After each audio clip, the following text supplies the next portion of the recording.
So, hello and welcome to this 2022 HAFF Virtual Industry Forums. And we're so happy to continue these discussions, and I'm extremely excited to have with me writer, producer, actor, director, and physician, Richard Handley. Hello. It's a pleasure to be here. Thank you so much, Nadine, for having me. And I look forward to the conversation. And hopefully your listeners will come away with some entertainment and knowledge. That's my goal. Yes, and we're super excited to be having you with us. And you have quite an impressive CV, and you wear so many different great hats. And I think for me, this is super interesting to be talking about.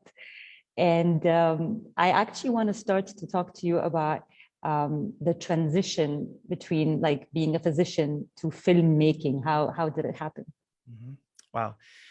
Yeah, it's a lot to unpack. And I should say there was no actual like moment. It's that transition is still occurring as we speak.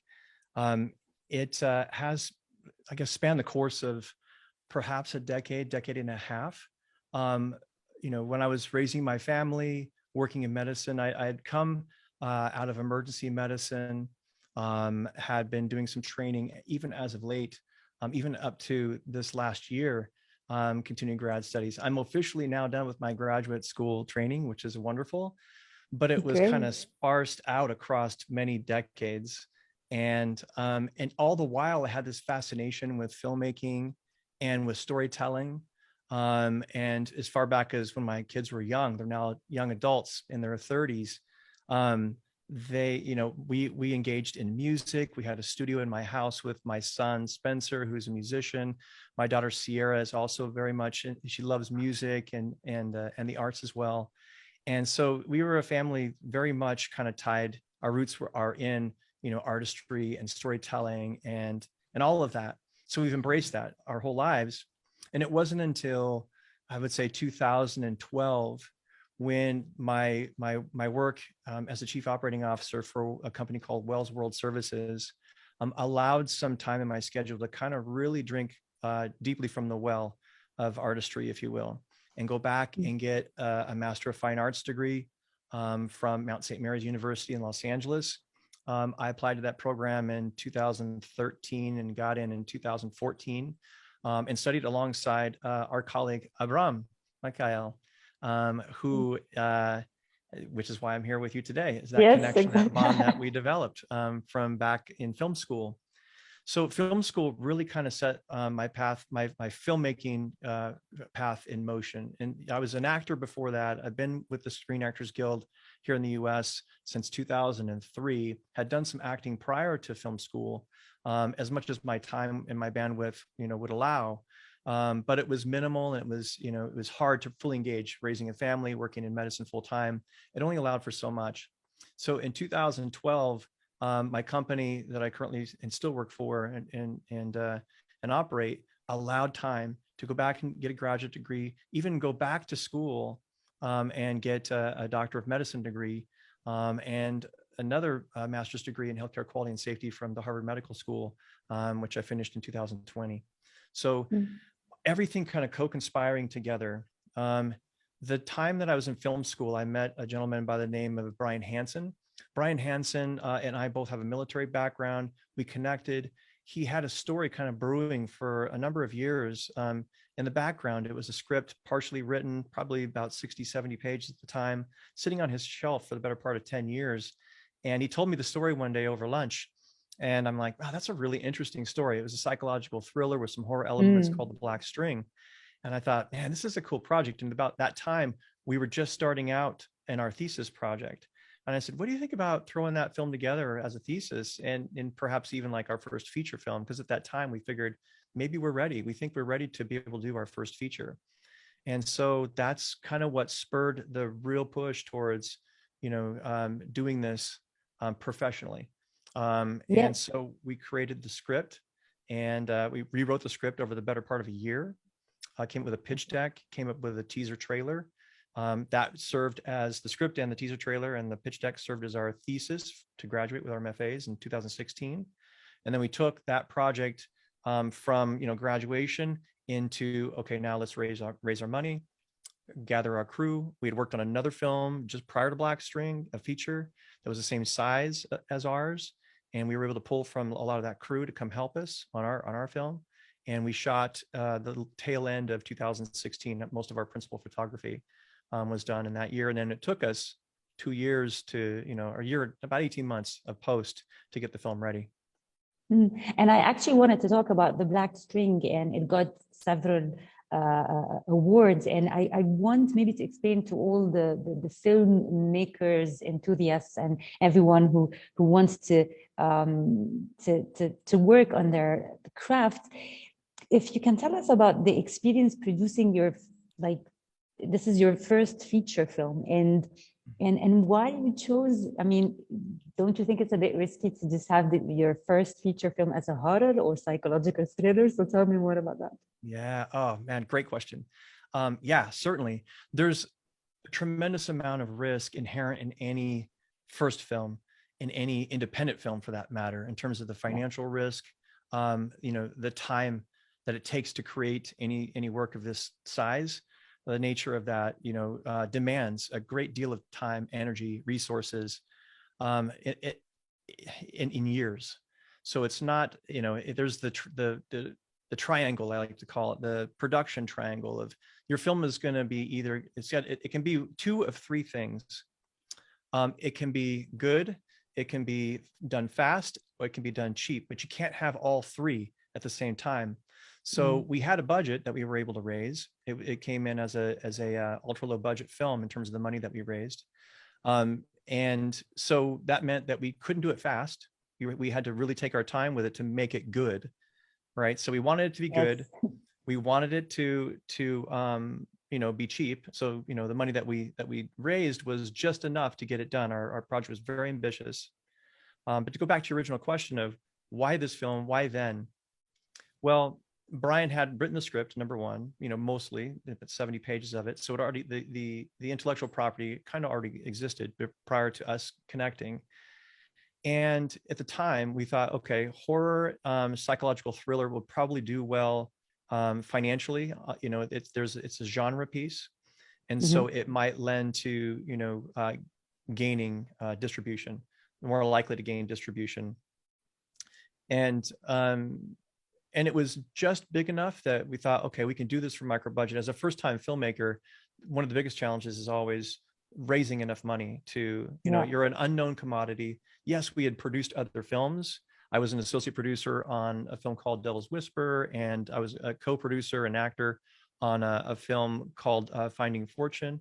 And so we had experience, but no real credentials, if you will, in the business. And so we were going to private equity investors and asking them for a pretty substantial chunk of change for this high risk of enter. And so, we had to kind of start small. And this project seemed to kind of fit that mold of this is the size we think we can pull off. But it was quite ambitious. We had, I think, 14 locations. We had a 19 to 20 day shoot. We went back for pickups later on and did a number of more days in post-production. It was really ambitious. We were barely able to get it done for the money that we had, and get the actors that we had in the movie. Barely. We had to defer some payments, pay, Frankie Muniz up front a sum. And then once the movie, was sold to Lionsgate, then we were able to pay the rest of his salary, later on. So, working all of that together, we were able to barely pull it off. It's not for the faint of heart. It takes a lot of work and a lot of perseverance, and having the right relationships in place, making sure that the people you're co-conspiring with are good people with, that are even keel, great personalities, fun to work with, because you're going to go the distance. It's no joke to make a film. Yeah, I hope that kind of answers your question. Yes, and maybe we can talk about this more if we're talking about Frankie Muniz being the lead character. And like for us and for me personally, Frankie Muniz is like Malcolm in the Middle. It's all these kind of comedies. To be cast for a horror psychological thriller. Just tell me about how it happened. Yeah. Oh yeah. First of all, Frankie's amazing. He's an incredible talent. And we had hired a casting director, which is one of the first things you do once you've raised your money. You go to a bona fide casting director who has credentials and who has access into actors of note and can send your script to different agencies. And we were at about the 11th hour of our casting process. Jeremy Gordon, our casting director, had our script and was passing it around town. And we had auditioned a number of really great actors here in LA, some of which you've seen in other films and television shows, actors of note. And at the 11th hour, he hands it over to Frankie Muniz. Frankie reads the script and he's like, wow, this is super cool. It was a page turner. He couldn't stop reading it. He was like, what's next? What's next? And he says, yes, please sign me up for the audition. And he flies out to Los Angeles. We gave him about 4 scenes to read and prepare. And he came in he's a professional actor. He's been doing this for a long time. Yes. He had taken a break at the point where he worked with us. He was doing other things. He was in a rock band. He had raced cars, which he's doing again now. He's a fascinating, multi-talented guy, but wanted to kind of get back into acting. And he saw our project as a potential lever to kind of, put him back out there in the limelight, potentially, if the project was good enough. He liked the script. He saw, some of the work that we had done before.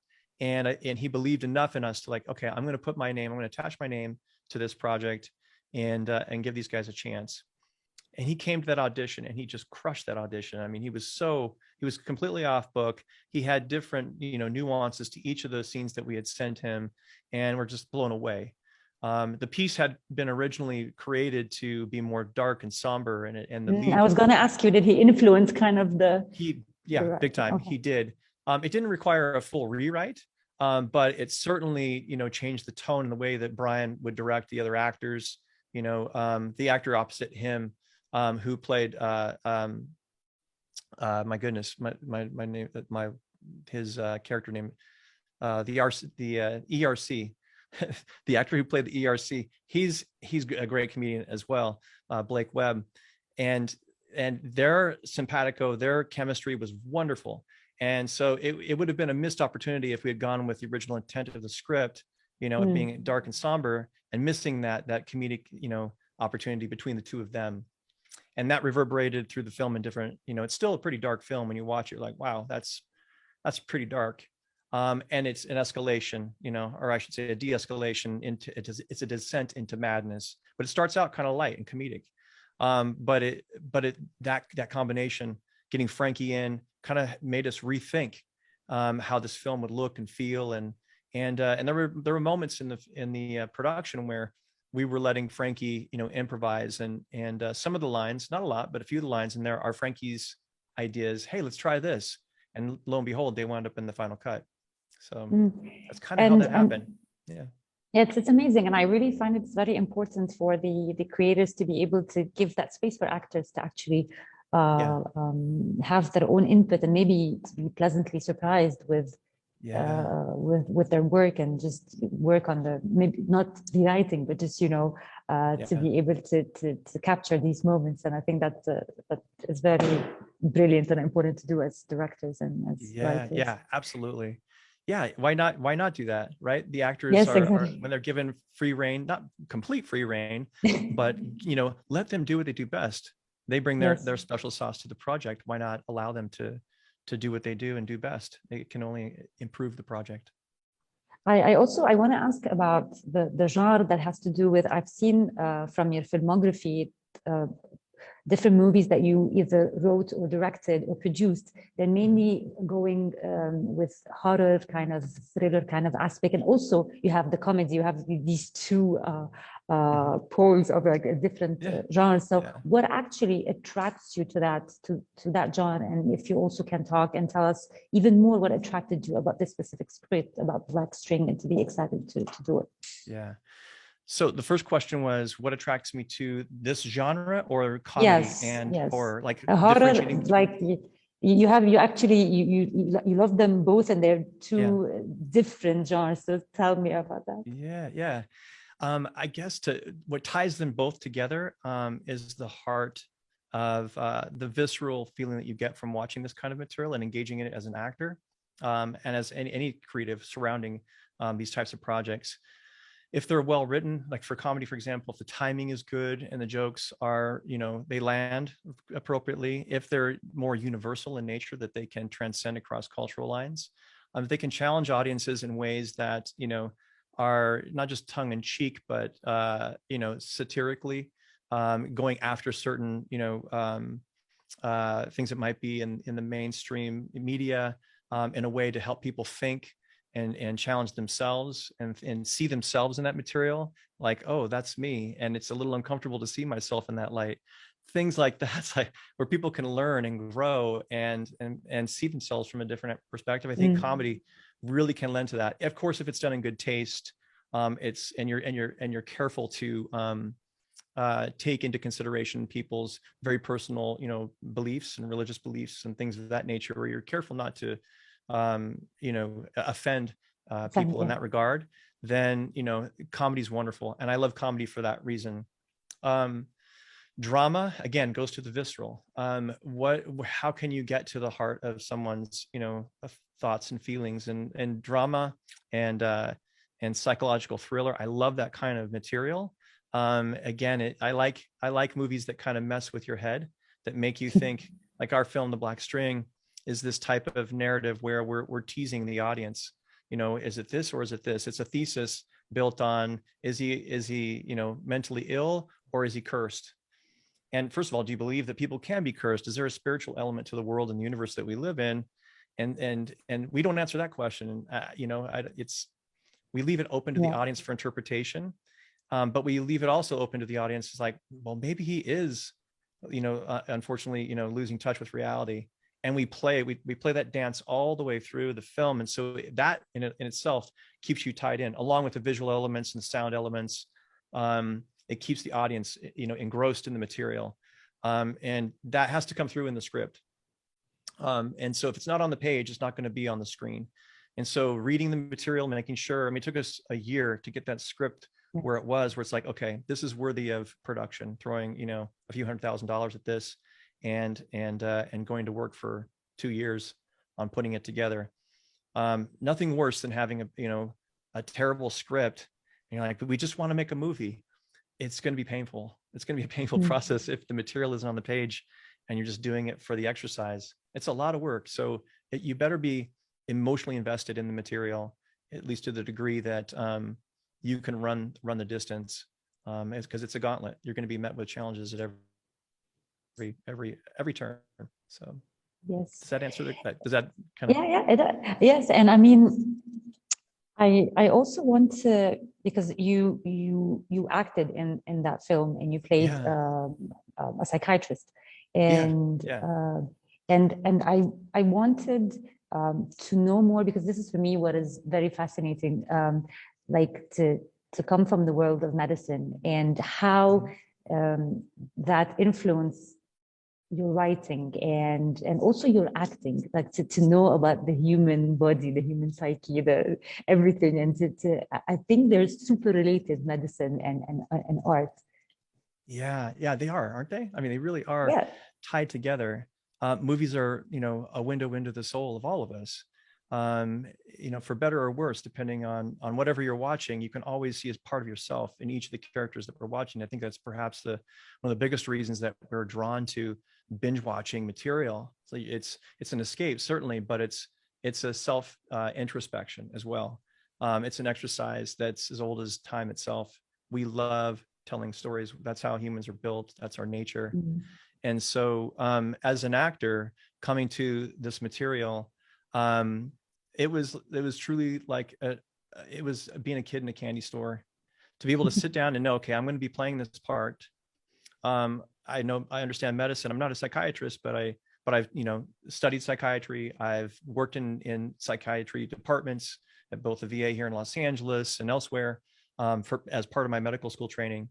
And so, but also as an artist, you're given some liberties to write this material in a way that's entertaining. And it doesn't necessarily have to follow the exact through line of how this would go down for real in a hospital in a real life. There has to be some artistic license involved to, this is loosely based in reality. It has to be enough to where an audience member won't be like thrown off, like, oh, that's ridiculous. That would never happen. But and so some of our material in the movie, if you watch it, is like, yeah, that's kind of over the top, but it's intentional in the sense that, you know, it's coming from Frankie's perspective. Frankie Muniz's character, Jonathan, it's his perspective, which is askew. It's a reality unto himself. And it's very different than the reality everyone around him is seeing. And so my character, Dr. Ronaldi, comes off as like just, you know, an affront to hit what he thinks is going on in the world, in his micro universe. And I'm very I am not that nuanced. I'm a very methodical, burnt out physician at this point in my career, you know, as a psychiatrist. And so I just am a block to Frankie and what he's trying to achieve. And so having fun with that, of the dynamics of Frankie just railing against everything that's around him and me just like stonewalling him. That was fun to write the character and to play it. And to be opposite someone of Frankie's caliber was a joy, because I hadn't worked with an actor of that caliber before in my career. So it was a blast. It was a total blast and a humbling experience. And it was, I would do it again in a heartbeat. So, and hope to again someday, soon, hopefully. I've been pursuing a lot of acting right now, but I'll get to that. I've been in grad schools for so long. Yes. And I mean, you wear so many hats in most of your projects, between being a producer, writer, director, actor. I want to know how, like, as a producer, how these different hats actually are helping you as a producer. Wow. Yeah. So I guess doing many things, it seems like I'm doing all this at once, but I'm actually compartmentalizing. Like when I was on Black String, it was, you know, my business partner with Wells World Services gave me the latitude and the time to run off and go do this and just throw myself into that project fully and not have to worry about work, you know, my professional medical career. So I was able to focus on that for a number of months to get that on lock and make sure that it was kind of pushed into the world in a meaningful way. And then when I'm in medicine doing my job, I focus on that. Grad school, when I've been in grad school these last few years, it was right after Black String. Once Black String wrapped, and we were just in the middle of our film festival circuit run. While all the stuff that you see online with me going to film festivals, I was in full blown grad school, and living in Boston, and so it would appear that I had two things going at once. I was doing this, you know, promotional run for Black String, and it seems that would have taken all my time, when in fact it was a very small portion of my time. The majority of my time during those years was focusing on finishing a couple master's degrees, both in business and in healthcare quality and safety. And so, you know, I want to do more in film and television. And I've just recently written another script that I hope to produce. I'm in the works with another friend of mine on another script that he hopes to produce. And I see myself doing more of that now that my bandwidth is opened back up a bit, out past grad school. But it's compartmentalizing and making sure that you're not overstretching yourself. And so on paper, it looks like, my goodness, how do you do this? Well, it took decades to kind of pull all of that off. And you've got to focus. It's possible if you have the resources and the connections and the relationships to allow for this. I have a very, very patient wife who knows me and appreciates the differences, you know, the things that I love to do. And she gives me the latitude to kind of do these things. And she also keeps the guardrails up at times. She's like, yeah, that's probably too much work.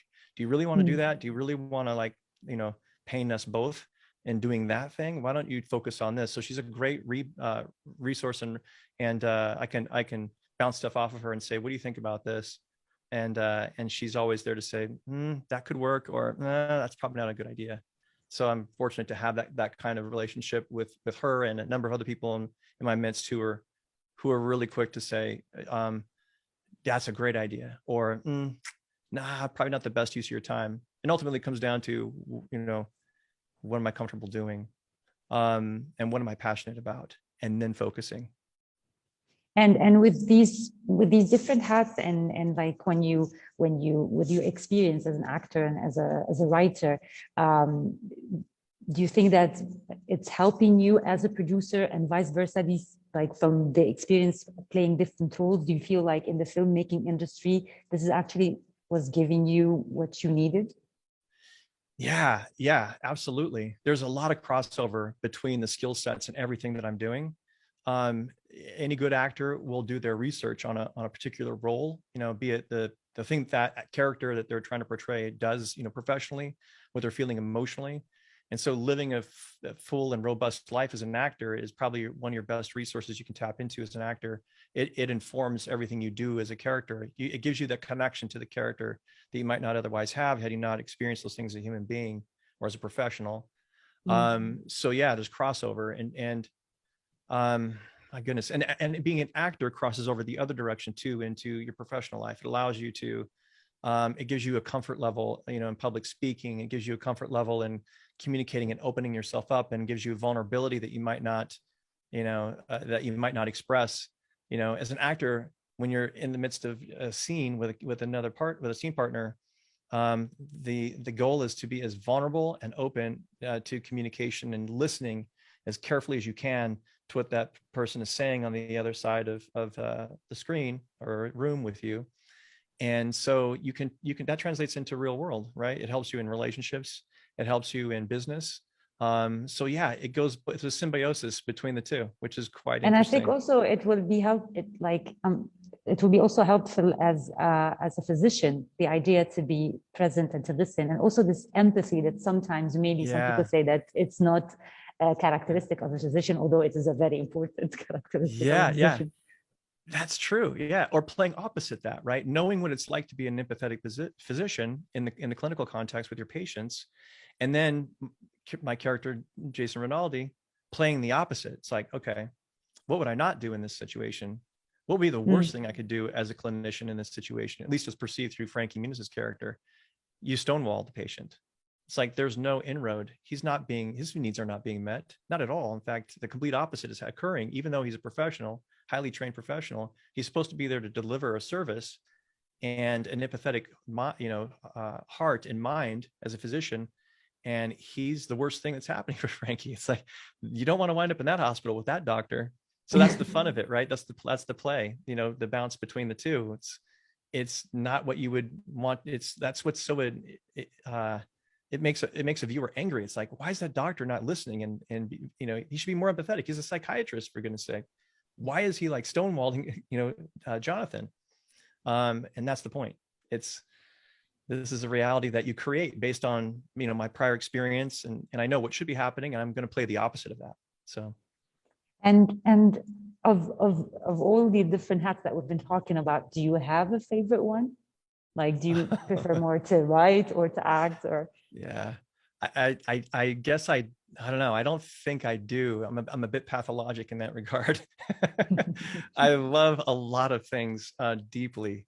I guess the thing I love the most out of all of this is the ability to team with others and to connect with others, whatever the project may be it a medical project, an entrepreneurial endeavor, making a film, acting with someone in a scene.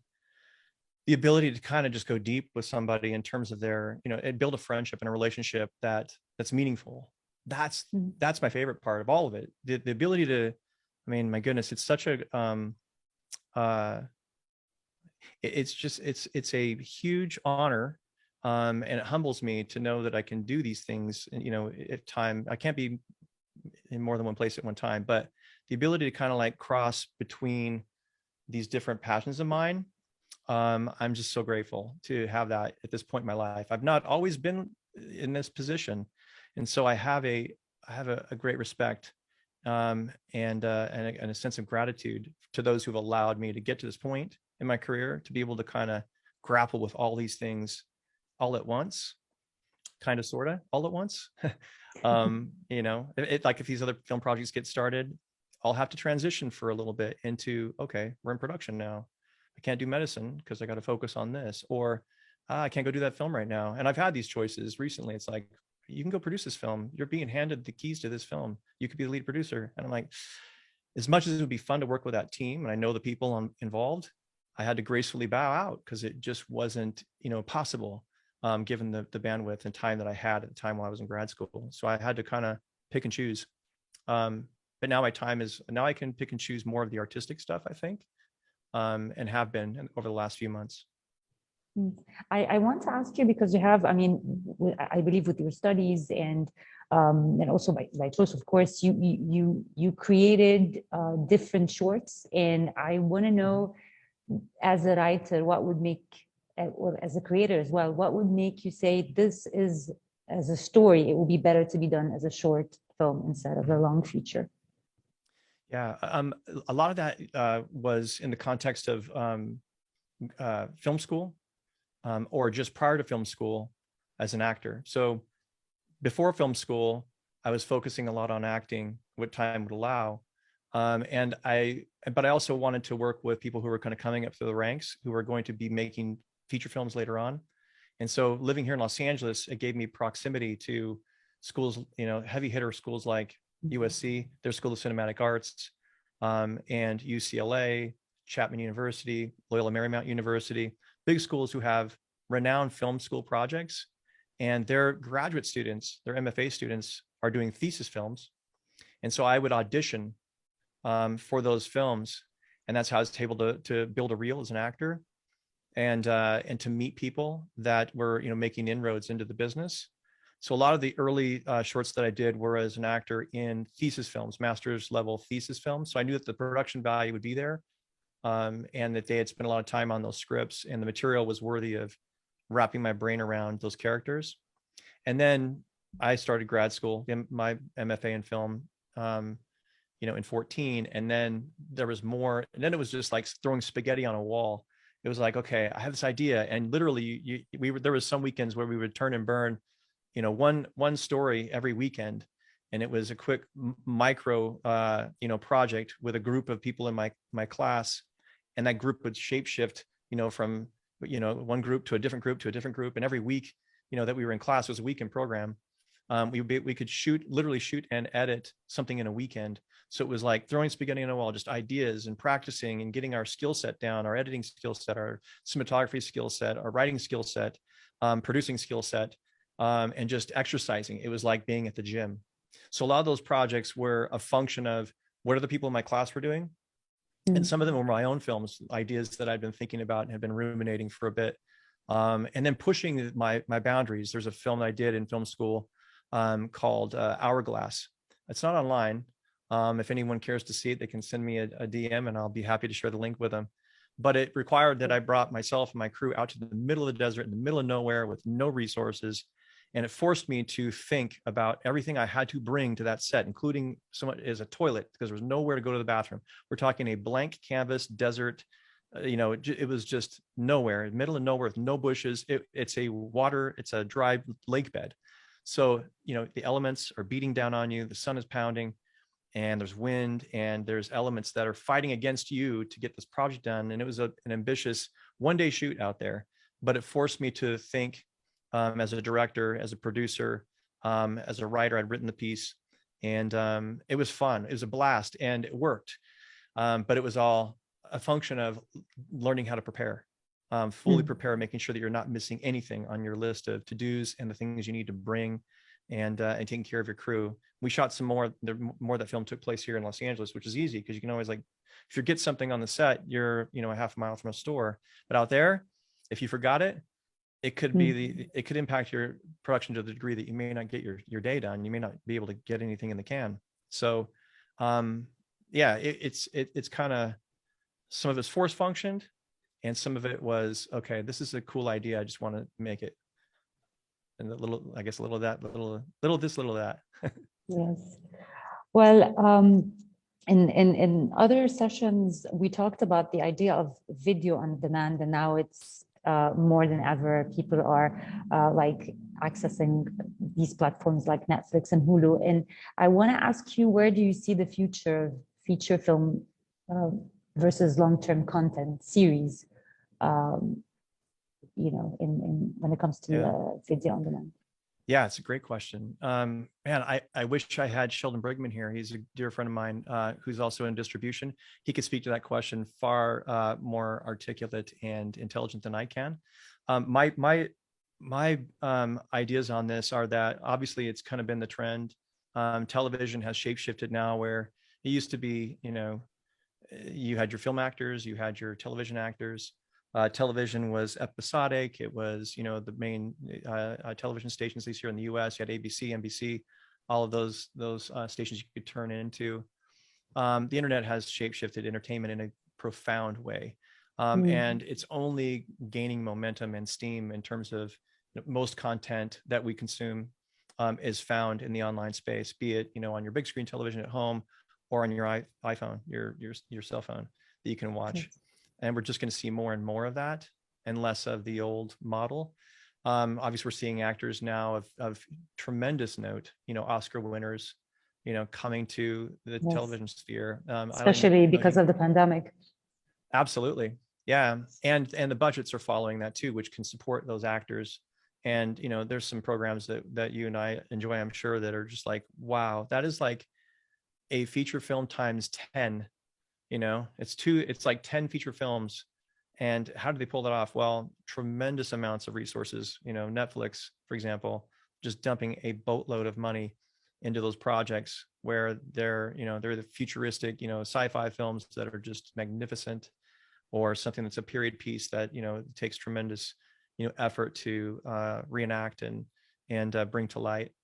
It's impressive to see. And I think that that's kind of where many people are going to find their careers. It's a great way to make a living. If you can find yourself involved in a television project, if you're lucky enough to be a part of that in any capacity, you're very, very lucky, because it's hard to break into that world. But it's a great way to sustain. It's a sustainable living. Making feature films is tough, and it takes a long time, and you can only do so much at once. And a lot of production companies are getting involved in both. They'll do a feature, they'll do a series here, and they'll kind of throw in a feature here and there, and some of them tackle everything from commercial content to TV to feature film, but everything's streaming, and it's going to continue, I think, for quite some time. I don't know what is out beyond that. Of course, there's VR and whatever technology will avail to us, but it's certainly content consumption on the go, and the ability to kind of consume mass amounts of content all at once, and when we want to, when our time allows. But I don't think that means that that's the end of the cineplex, that's the end of the movie going experience either. I think that there's certainly a place for that. My town here in Valencia, just north of Los Angeles, we just opened a brand new movie theater. It's a Lemley, which is a host of theaters like it here in Los Angeles, and they tend to show more independent fare. They have mainstream films. You look on you look on their website, it's like, oh, everything that they're playing you can see at the Cineplex, but they're also space within those theaters for independent movies. We have the same model here in Cairo. Oh, wonderful. Yeah. Yes. Yeah. So and I love going to a theater. I love the communal experience of sitting in a theater and engaging with an audience and feeling that, riding the wave together, as opposed to by yourself in your house. There's a lot to be said. After the pandemic, I couldn't wait to get back to a theater. I drive by that theater every day. I'm like, I can't wait till that theater opens and I'm inside it, because it'd never been open before. And it had been being built before the pandemic. And so when it opened up, it was like, yes, that's awesome. I get to hang out in that theater. Yes, totally relate to that. And I mean, do you feel that, I also agree that I don't think that the movie going experience will be taken away. I think people will always choose it. People will get the chance to either watch based at the comfort of on their couch and everything, or just decide to go to watch a movie in the movie theater. But do you think that the different platforms would affect the kind of creation, the kind of writing, when you write knowing that it's going to be hitting the silver screen, as opposed to when you write or create something that it's just more intimate, or maybe that could be watched on a mobile phone? Yeah, that's a great question too. I think, yes, it's influenced the type of material you'll see in a theater. Most of the Cineplex fare that we see now is gigantic budget, Marvel film type of stuff, tentpole movies that are enormous and generate that kind of interest in that environment. You know, watching something on a big, forget what IMAX screen. You know, that's an experience. And so that the movies that play on IMAX are grandiose. They're larger than life, and they're built for that. But there's only so many cineplexes. There's only so many seats. And there's that material kind of crowds that space. So it force functions all the other films that are wonderfully made, and the stuff that we like as independent filmmakers. It forces them out of that space. It leaves very little little room by reasons of finance and these studios that require their money back. I mean, you're talking $200 million to make more to make these films. They need to find their money, and the only way to do that is to put butts in the seat and just, and schedule every single theater in the country and kind of edging everybody else out. I think that they're seeing more of that, have seen that. The vendors need to make their money. They need butts in the seat too. They need to sell concessions and make money. And it's nothing against those types of films. My wife and I recently binged watch most of the Marvel franchise films. And she came away a big fan. She was not a fan at all before, but over the pandemic, she wanted to check it out and kind of see, well, what's the buzz? What's this all about? And she was totally engrossed in the characters, and the writing's good. And, and so we enjoyed that process of going through those movies. And they have their place, and we watch them all from the comfort of our home. But I don't know. It's a good question. I like the fact that we have a Lemley in town that really does cater to the independent filmmaker. Yes. And you can go in and watch some heartfelt dramas in that venue. And also to head over to the Cineplex and take in this, spectacle, of a movie, with full, 5.1 surround, or gosh, it's not even 5.1 anymore. It's like some crazy sound design, 8.1 or something insane, where you're just like, wow, it's like going on a roller coaster ride. Yes. You're going to spend some money to be there, but it's an experience. Yes. And I mean, you told us and earlier about the process of your film and the Black String. I just want also to know, because you're coming from the independent scene, and I know that so many people will be watching also might be from the scene, and if you can pick and choose a challenge or something that you faced while producing and writing and creating an independent film, that you kind of like how you worked through that challenge, so that like just to get to know more about things that you might face, and for other filmmakers to kind of know more about how can they navigate. Yeah. Well, now that you have kind of the context of the size of the film, you'll appreciate this answer. So there's, like I said, it goes back to the three-pronged production triangle, right? We had just enough money. We had a little bit of time, for production. And we had a number of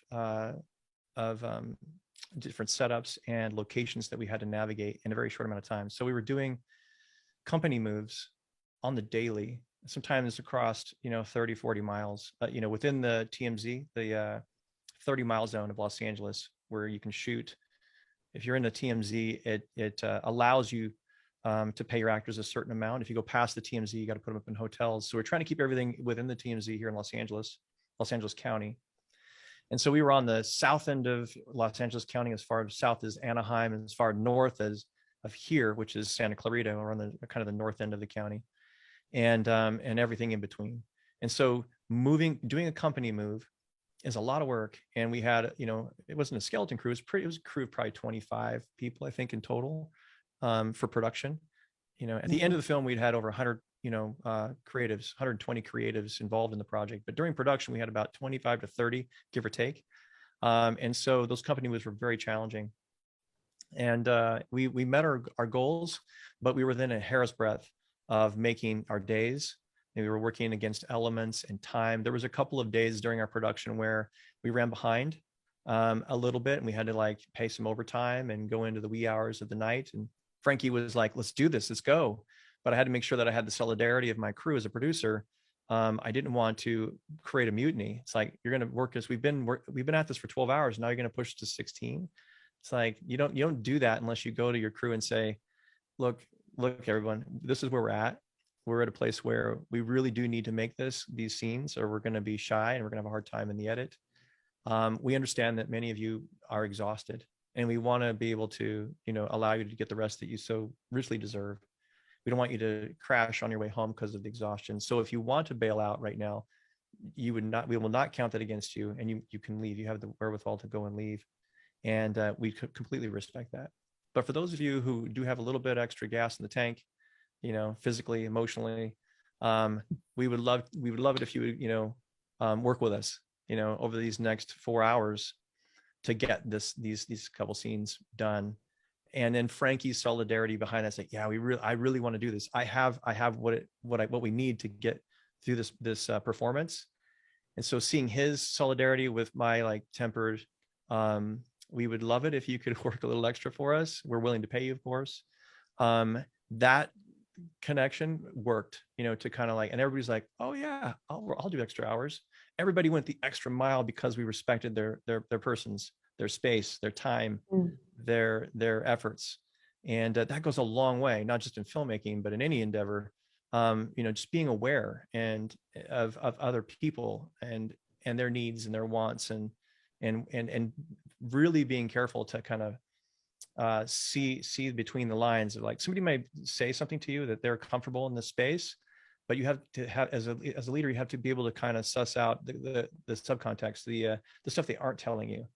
And that's a skill that you develop over time, of just being trying to be a good human being and listening. It goes back to the listening skills. So so it's a function of the 3-prong. We had enough money, barely. We had barely enough time, and we took more time in post-production. We allowed ourselves 18 months of post-production, which allowed us to really dig in deep and really craft the film. Had we only had 4 months, our investors, thank goodness we had great investors who were very patient with us. They were private equity investors, also friends. And so they were like, you guys do what you need to do to make a good movie. We just want a good movie. If it takes you 4 months, if it takes you 18 months. Oh, that's something every filmmaker wants to hear. Every filmmaker wishes and prays for that, but they rarely get. We had that. And that's why the Black String was able to kind of stand above the pack, because the money that we didn't have, we were able to make up for in time, in taking our sweet time with the post-production process, doing some reshoots, telling, even rewrites, and going back and reshooting some scenes. We had that latitude. Had it been a studio overseeing our efforts, it would have been a different situation, probably a worse film. Because the studio pushing, well, maybe not a worse film. If the studio was behind us, they would have thrown a lot of money at it, right? So you can fix the lack of time with a lot of money. Because we didn't have a studio behind us, at least in our making of our film. The studio didn't come in until we had finished the movie, and they found us at a film festival in Texas, in Austin. We made the Austin Film Festival, and that put us on the map. Then a studio, Grindstone Lionsgate, was like, hey, that's a cool film. Can we buy that film? Then the studio gets involved, right? And then we hand it off to them. We sign the film away to them to handle. And then guys like Sheldon Brigman to help us with our foreign sales and all that. But my point is, you don't get all three. You only get 2 of the 3 prongs in the three-prong triangle of production. So I hope that helps your listeners understand. Yes, definitely. And maybe finally, I would love if if the listeners right now, maybe someone would like to, from your experience and from your studies, and also being a physician and being in the filmmaking industry, and what is maybe a lesson or something that you would love to share with a filmmaker, a student, and someone who wants to be in that industry from your experience? Yeah. I get excited about helping young people, just starting out in life and encouraging them. That, in fact, I am just starting a pet project called Failing Up. There's a YouTube channel that I've just started. And the whole purpose is to encourage young people who are just starting out in life. You can find it under my name, Richard Handley. And it's going to include interviews like this of encouraging young people. And so and I'm, as a professor, an adjunct professor at Mount St. Mary's, I get super pumped about encouraging my students in my class, my grad students who are trying to obtain their MFA degrees.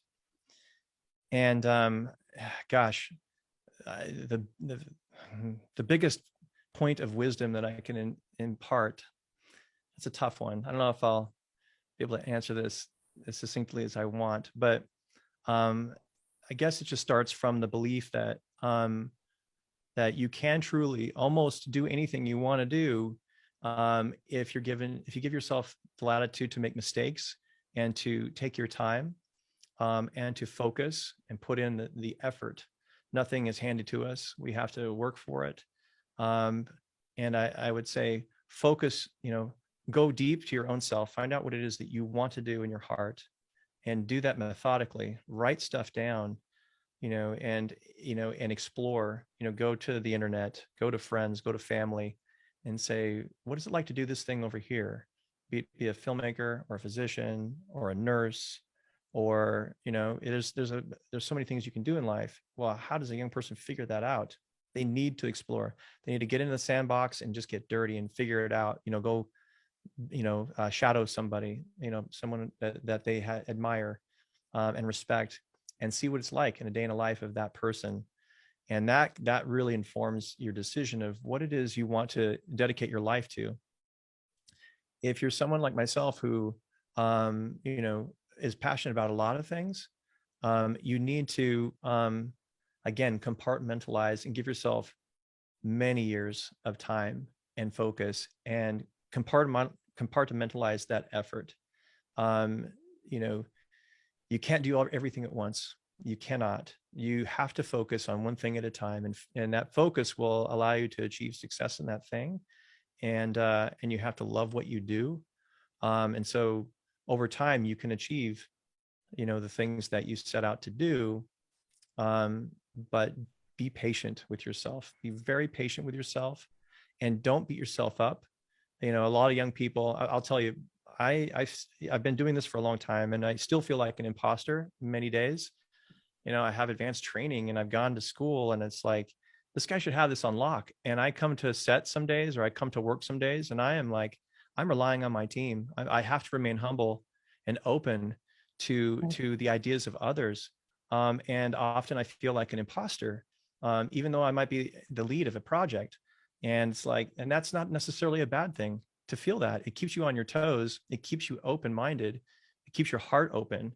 And you're more apt to gather the solidarity of others around you if they see that you were vulnerable and that you were honest and open. And so keeping that kind of mindset about you is going to go a long way for you, and you can achieve great things given enough time. And if you're doing it for the right reasons. And I guess the biggest final take home is the right reasons, right? So if you're doing it for just ego, yeah, a lot of these things will stroke your ego. Being a doc is it can be, it's a great feeling to know that you're helping others, but it can also go to a degree where you're like doing it for the wrong reasons. In the US, you can get paid a lot of money as a physician. So it's like, well, you're doing it for the money? Are you doing it for your ego, to feel good about yourself? Or are you really doing it to make an impact in the lives of others? And if you're making an impact in the life of an individual, be it your patient, be it your colleague, that will reverberate in their sphere of influence. And so your positive influence on that person, it expands exponentially. And so that should be your why you're doing it. You want to impact the lives of others. And so, or to be just honest of why you want to do whatever you want to do. Yeah. Making movies. I'm not at the level in movie making where I'm like running on red carpets and, being chased by paparazzi. I don't know if that'll ever happen in my life. I don't know if I'd even welcome that kind of level of, scrutiny and exposure. But I would imagine for those that are in that limelight, it's probably daunting, and you're always on your toes in terms of how you conduct yourself.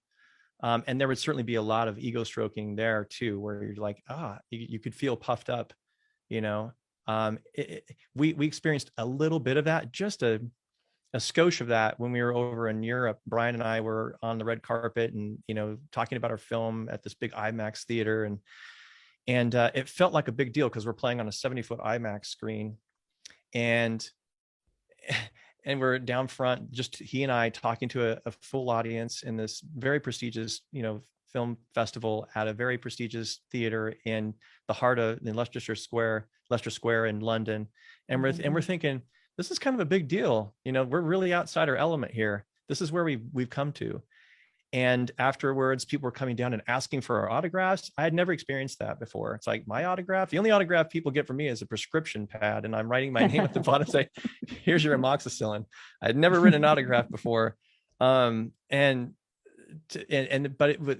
reason I bring that up is it's a bubble. It lasts a fleeting time, and it's just the energy and the around you at the moment. And the moment we walked out of that theater, bubble burst, and Brian Hanson and Rich Handley are like, who are those guys? We just flowed right back into the crowd. No one knew who we were, what we did, why we were there. No one cared at all. And that taught me a valuable lesson, that kind of chutzpah, that experience is very fleeting and very temporary, and you can't rely on that, at all. And it's that can't be the reason. It must not be the reason that you're doing this kind of work. It's for the opportunity to tell really wonderful stories that change lives and impact people, and to have fun with a great team. That's really the core of it for me. Yes. I hope that. And yes. And I mean, maybe finally, if you can tell us if you have like any sort of future projects that you're about to do. So I just finished a project. I'm actually in the midst of still writing the screenplay, still in the works, but from October and February of this last year and early this year, I was in Harvard Media and Medicine program. The Harvard Media and Medicine program has been around for a number of years, run by a guy named Neil Baer, who's a top TV executive. He did shows like ER, and he's been in the business a long time. He's also a physician trained at Harvard Med. He's a pediatrician by training, but he's spent his entire career as a television executive, at the highest level of the business.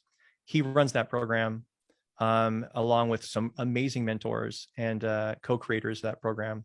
And so under that program, I was able to write a script called The Yearning.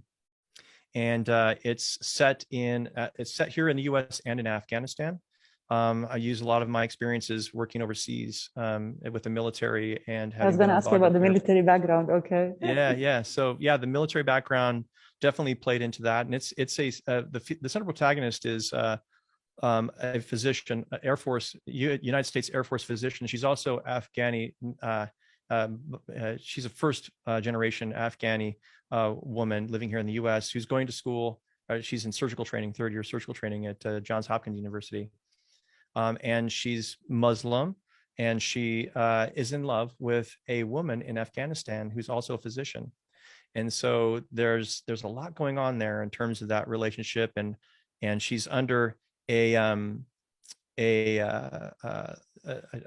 mentorship and surgical residency under a very paternalistic, egocentric physician who's training her. And so she has to deploy from here, go over to Afghanistan during the mass exodus out of Afghanistan recently, and escape. Her and her female love interest have to escape from Afghanistan before, they can no longer escape under the the Taliban are basically after them at the end of the movie. Yeah. So that's that story. I just submitted it to the Sundance Institute.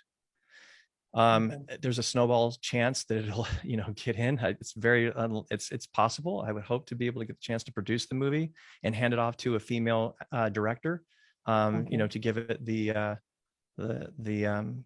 chance that it needs. It needs to be told by a female director, someone who understands that culture and the nuances.